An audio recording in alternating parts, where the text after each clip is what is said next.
बंधुगण आईपीएल 2025 आरंभ होगा जाऊँगी। आज्ञा हाँ दर्शक बंधु आईपीएल रे एथर कौन कौन देखा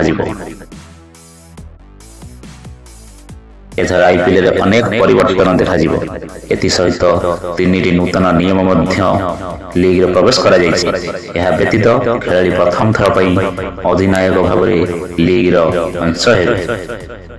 इंडियन प्रीमियर लीग रो 18तम सीजन जहां भारत रो पर्व भाव में जनाशुना मार्च 22 रु आरंभ होगा जाउछि। आईपीएल रो एही सीजन ए पर्यंत सबुठारु विशेष सीजन होगा जाउछि।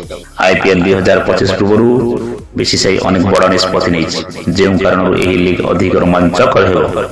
एथर आईपीएल रे समुदाय 3टी नुआ नियम खेल देखा जहाँ ए लीग रे केबे भी व्यवहृत होई नथिला। एथि सहित दुई खेलाड़ी प्रथम थर पर अधिनायक भाव में खेलुवा नजर आसवे। आज्ञा हाँ दर्शक बंधु आईपीएल 2025 रे खेलाड़ी रोजगार बंपर वृद्धि हो।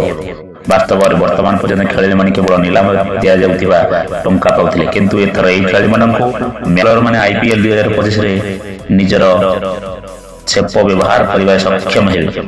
कोविड-19 पर छेपर व्यवहार निषेध करा जायतिला। रॉयल चैलेंजर्स बेंगलोर रजत पाटीदार को आईपीएल 2025 दल अधिनायक भाव नियुक्त करिछि।